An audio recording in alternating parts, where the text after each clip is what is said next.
one in a series of reports by Sally on the situation in embattled Iraq. And we'll be bringing you more of them here on RT in the coming days. A nation broken by war. The front line of jihadist terror. I travel to the heart of the conflict. Inside Iraq, on RT. Now, severe flooding in the Georgian capital, Tbilisi, has left at least 10 dead and caused many roads and buildings to collapse. Emergency services are trying to locate 10 missing people. Among the dead are 3 workers from the city zoo, which has also been flooded.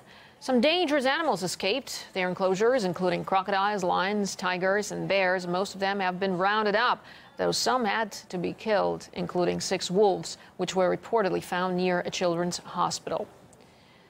A hippopotamus also got out of its enclosure to wander the streets of Tbilisi, and it was later cornered in a city square and tranquilized.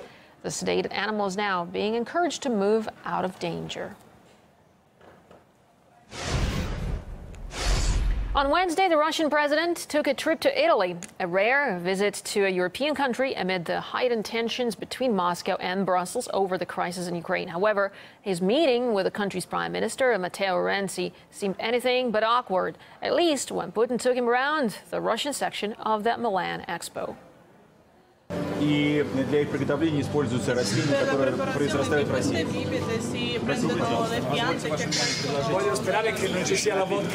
Я очень надеюсь, что нигде не будет водки. Здесь предлагают свои блюда русской кухни. Можно попробовать. Что вы больше предпочитаете из того, что здесь? Смотря в какое время суток. Да, но это все очень вкусно. Это каких детей? Ну, и нужно сказать, что у нас всегда дружба народа.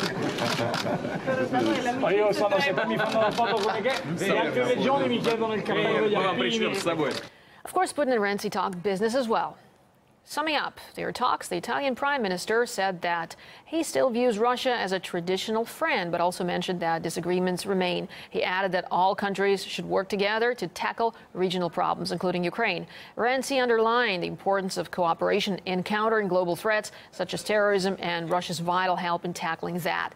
Vladimir Putin, in turn, said Italy remains Russia's top European partner and that sanctions against Moscow hurt Italy and Russia alike. From Milan, Putin traveled straight to the Vatican for an audience with Pope Francis. Just ahead of that visit, the U.S. ambassador to the Vatican told the pontiff to take advantage of the meeting. Maybe this is an opportunity where the Holy Father can privately raise concerns. Certainly, Pope Francis has been told about the situations that are happening in eastern Ukraine, so he is not unaware.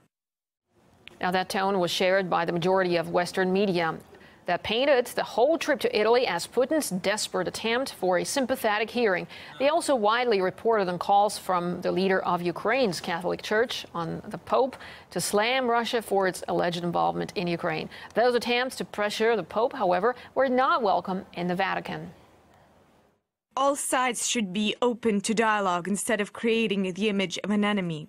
The situation mustn't be complicated with prejudices and judgments. Moscow also slammed America's pressure on the Pope as unacceptable. Italian journalist Anna Mazzoni thinks Washington is trying to get involved in European politics more than it should. I think it's not acceptable that the USA puts the pressure on the Pope. He's not a politician, he's a Pope, he's the chief of a church. We don't understand here in Europe, basically, why United States are so inside the situation in Ukraine. Ukraine is not part of the United States, it's not in their geopolitical sphere of influence. During their hour-long talk, both Pope Francis and President Putin agreed that dialogue should be restored between warring sides in East Ukraine. They both underlined the importance of abiding by the February Minsk peace agreements. Now, those calls for restraint come as reports of truce violations are heard on an almost daily basis. Later, we take you to the scene of one of this week's most deadly attacks. And also, in the program, recordings of police brutality are swamping the internet. But can officers delete your videos or tell you to stop filming? We clear it all up in just a few minutes. And this week, a U.S. journalist and prankster offered the people of San Diego the opportunity to sign a tongue-in-cheek petition calling to nuke Russia to maintain America's superiority, and the results may disturb you. They're violating the UN. They're violating the UN sanctions, so we're going to launch a preemptive nuclear strike. I appreciate your supporting a nuclear attack on Russia. Thank you so much. No problem. Support the preemptive nuclear strike. Disappoint me, because this is the only thing I really signed for. President's plan to launch the preemptive nuclear demonstration against Russia for violating the just a preemptive demonstration of America's nuclear capabilities. Just print, birth date, and a signature. It's the best thing we can do to maintain our superiority. Now, RT decided to conduct a similar poll in the streets of Moscow. Они могут много чего, но это не методы, чтобы пускать в них ракеты и уничтожать ни в чем не повинный народ. Вы что, издеваетесь? Подпишите петицию. Вы что, с ума? Вы что?